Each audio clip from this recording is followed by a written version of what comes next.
सावन में भोलेनाथ पर ऐसा क्या अर्पण करें कि आपकी हर मनोकामना पूर्ण हो जाए, अपनी इस छोटी सी वीडियो में मैं आपको बताऊंगी। वैसे तो मैं आपके साथ ये बात कई बार अपने वीडियो में बोल चुकी हूँ, लेकिन इस बार कुछ खास बोलने जा रही हूँ। भक्त एक शिव का चला शिव को मनाने के लिए, हाथ में 2 फूल लोटा जल चढ़ाने के लिए। तो भाई कुछ करें ना करें, एक अपने नाम का लोटा मंदिर में रखकर आ जाए, और जो बोल रही हूँ उसे बहुत अच्छे से समझे, पुराने ज़माने के लोगों की तरह करें। एक तांबे का, एक पीतल का और एक स्टील का लोटा आप खरीदेंगे, सावन शुरू होने से पहले ही खरीद लें, और खरीदने के बाद इन लोटों के ऊपर अपना नाम लिखवा दें, अपने परिवार का नाम लिखवा दें, और इसे मंदिर में रखकर आ जाएं और भूल जाएं। जितने लोग मंदिर में जाएंगे और इन लोटों से जब जल अर्पण करेंगे भगवान के मंदिरों में, तो उसका साक्षात रिजल्ट आपको मिलेगा और इसके बहुत अच्छे परिणाम होंगे। मैं डॉक्टर वाय राखी आपको ज़बरदस्त उपाय बताने जा रही हूँ। सावन पर महादेव के ऊपर क्या अर्पण करें जिससे आपका ज़िंदगी खूबसूरत हो जाए। सावन पर आपको वैसे तो भोलेनाथ के केवल नाम ही लेने चाहिए, उससे भोलेनाथ बेहद प्रसन्न होते हैं, पर 1 लोटा जल तांबे के लोटे में भगवान के ऊपर अगर अर्पण किया जाए, और एक ही टाइम पर किया जाए, और एक ही शिवलिंग पर किया जाए, और एक ही मंदिर में किया जाए, और नियमित रूप से किया जाए, यकीन मानिए आपको कुछ और करने की जरूरत नहीं, महादेव बहुत प्रसन्न होंगे। लेकिन हम क्या करते हैं, जब हमें किसी दिन सुबह मीटिंग हो गई तो शाम को जल चढ़ाते हैं, किसी दिन शाम को मीटिंग हो गई तो सुबह जल चढ़ाते हैं, किसी दिन 11 बजे, किसी दिन 12 बजे, किसी 2 बजे, 1 बजे। ना ना ना ना ना, इस सावन आप नियम बना लीजिए कि 1 लोटा जल, एक मंदिर, आपका लोटा, आपका जल, आपका पानी, एक शिवलिंग, एक मंदिर और एक आप, और लोटा जल भगवान पे अर्पण करने के बाद आपको वहां पर घंटी जरूर बजानी है, ताली जरूर बजानी है। बेलपत्ते, बेलपत्र महादेव पर अर्पण करें। अब डॉक्टर वाय राखी इसमें तुम कौन सी खास बात बता रही हो, दुनिया को पता है, लेकिन बेल के पत्ते भगवान पर अर्पण करते वक्त दूसरे के चढ़ाए हुए बेल के पत्ते उठाकर नीचे फेंकना, ये एक श्राप का कारण हो सकता है। सोचिए, आपको कोई अपनी तरफ से तोहफा या गिफ्ट देकर गया हो, और कोई बाहर वाला इंसान है और वो आपके कपड़े उतार दे, आपके ऊपर आपको दिया हुआ गिफ्ट उठाकर फेंक दे, तो आपको बुरा लगेगा ना। इसलिए भक्त और भगवान के बीच में ना आए।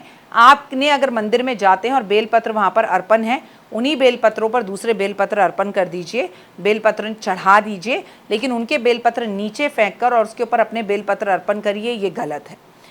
मैं आपको बता दूं कि भगवान को भी कभी भी कटे फटे बेलपत्र अर्पण नहीं करने चाहिए, और मिनिमम 11 बेलपत्र अर्पण जरूर करने चाहिए। और बेल आपके खुद के खरीदे हुए बेलपत्र हो तो बहुत अच्छा है, और ना खरीदे हो तो बाजार से खरीदें। दूसरे के घर में जा जाके बेलपत्र तोड़कर वो बेलपत्र भगवान पर अर्पण ना करें। और अगर आप ऐसा करते हैं तो कम से कम 4 से 10 बेल के पेड़ इस बार सावन में आप जरूर लगाएं, क्योंकि जब आप इस दुनिया में ना रहें तो आपके लगाए हुए पेड़ के बेल के पत्ते तोड़कर भी कोई शिव पर अर्पण करे। सोचिए, मरने के बाद भी आप अपने लिए इंतजाम कर सकते हैं और उस फल को प्राप्त कर सकते हैं। दूर्बा, घास, हरी हरी दूर्बा भगवान पर अर्पण जरूर करें, और कहते हैं कि ऐसा करने से इच्छाएं पूर्ण होती हैं।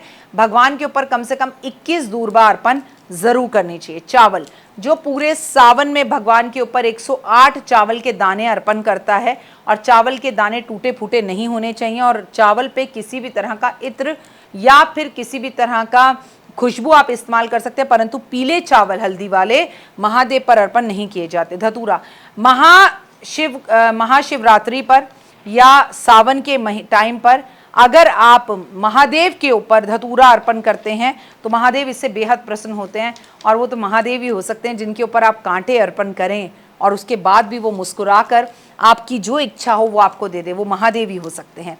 कहते हैं महादेव के ऊपर अगर आप बेलपत्र अर्पण करते हैं, धतूरा अर्पण करते हैं और कुंदकेश्वर नाम लेते हैं, जो कि महादेव का एक नाम है, तो वो बेहद ज़्यादा प्रसन्न होते हैं। मूंग की, हरी मूंग की जो दाल होती है, उसे रात को पानी में भिगोकर अगर महादेव के ऊपर स्टूडेंट्स चढ़ाएं तो उनकी बुद्धि बहुत तेज होती है, उनकी वाणी बहुत उत्तम होती है और वो मीठा बोलते हैं। चंदन, लाल चंदन महादेव को बेहद प्रसन्न है।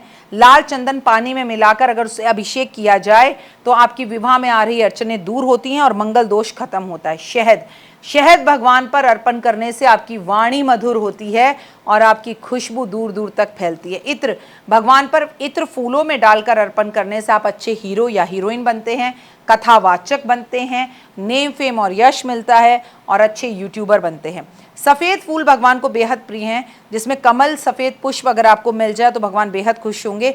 लेकिन केतकी का फूल भगवान को बिल्कुल पसंद नहीं है, इसलिए केतकी का फूल भगवान पर अर्पण ना करें। काले तिल, शनिवार वाले दिन या पूरे सावन महादेव पर काले तिल अर्पण करने से कालसर्प दोष, पितृदोष से आपको छुटकारा मिलता है। चीनी, जो महादेव के ऊपर पानी में चीनी मिलाकर अर्पण करते हैं, ओए होए, उनके रोग दूर होते हैं। शम्मी के पत्ते जो भगवान पे रोज अर्पण करते हैं और शम्मी के पेड़ पर दीपक जलाते हैं, उनकी शनि के सारे कष्ट दूर होते हैं। खासकर कुंभ राशि, मकर राशि और मीन राशि वाले जरूर करें।